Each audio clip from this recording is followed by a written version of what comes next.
The story of the British Empire is usually told in a grand and noisy way.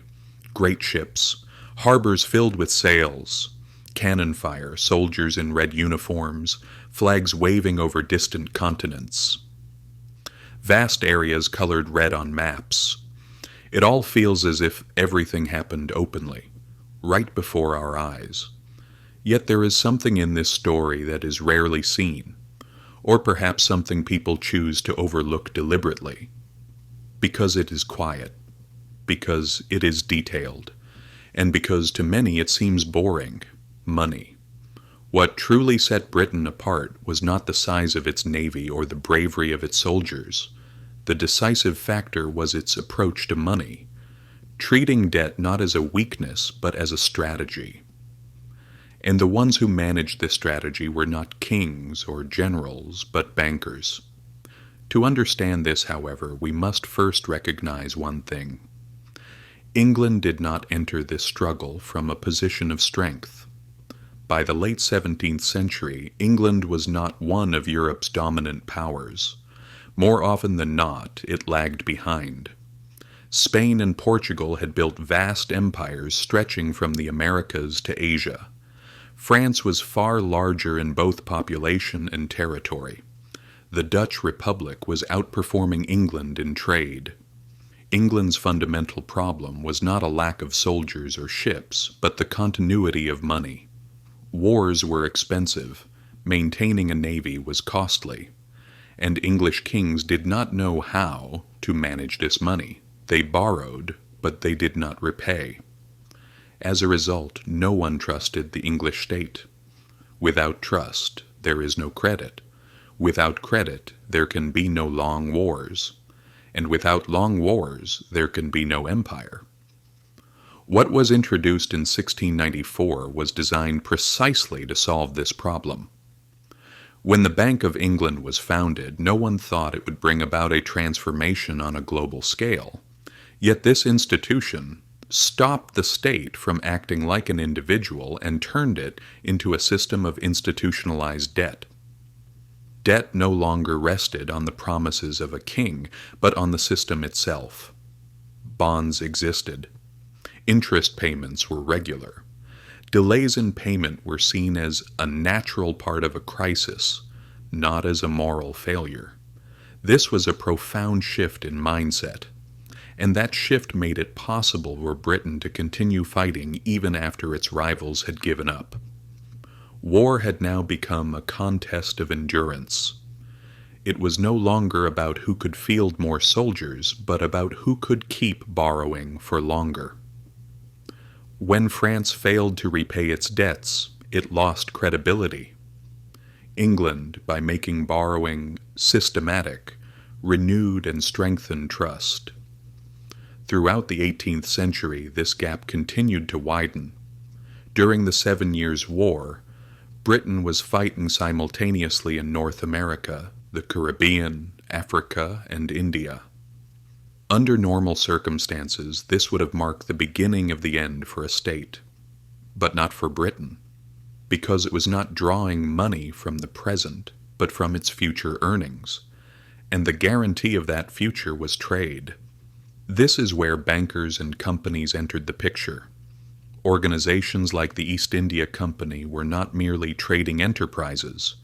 They were hybrid powers, carrying out tasks the state itself could not, yet acting on behalf of the state. They had their own armies. They collected taxes. They could buy off local rulers. Money extracted from India flowed to London. Money in London returned to the state as loans. The state used those loans to wage war. War expanded trade. Trade generated more money. This system functioned like a self-sustaining machine, and its most defining characteristic was this: it did not take human suffering into account. The Napoleonic Wars represent the peak of this machine, a war lasting more than 20 years. Nearly all of Europe was burning. France appeared militarily strong, but it was financially fragile. Britain, on the other hand, was in a position to say, however long it takes, because it could borrow again every single year. Interest rates reached frightening levels, yet no one panicked. Because Britain possessed vast trade networks, its industry was growing, its colonies were paying taxes. In other words, there was a real flow of income backing the debt. But who paid the price for this flow? The answer is simple: ordinary people. In England, the population paid through taxes on everyday necessities. Tea, sugar, and tobacco became more expensive. In the colonies, life was even harsher. Grain that was produced locally was exported abroad, and people went hungry. Yet the system worked.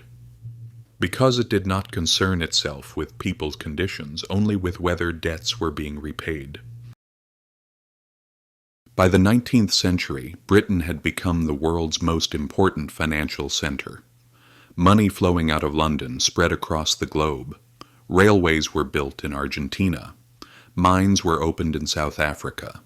Industry expanded in America. But the debt always returned to London. The Opium Wars with China are the clearest example of this mentality. When the balance of trade was threatened, the issue was not moral, it was financial. When cash flow was disrupted, war broke out. It was that simple. The gold standard further reinforced this trust. Saying, "My currency is convertible into gold," meant saying, "I will keep my word." The world believed this, and sterling became a globally accepted currency. And here we arrive at a crucial point. Has this system collapsed? No. It has merely changed hands. If today governments take on massive debts, if wars are fought through borrowing, and if some people grow wealthy while others go bankrupt, this is the continuation of the financial logic Britain once developed. The center may no longer be London, but the system operates in the same way. For this reason, this story is not confined to the past. This story is about you, because you live inside this system without necessarily understanding what debt, interest, crises, or inflation truly mean. And history delivers a clear message. Those who do not understand how money works are crushed beneath it. History never repeats itself in exactly the same way. But systems do repeat, and if you fail to recognize them, they will catch you each time under a different name, through a different crisis, but by the very same method.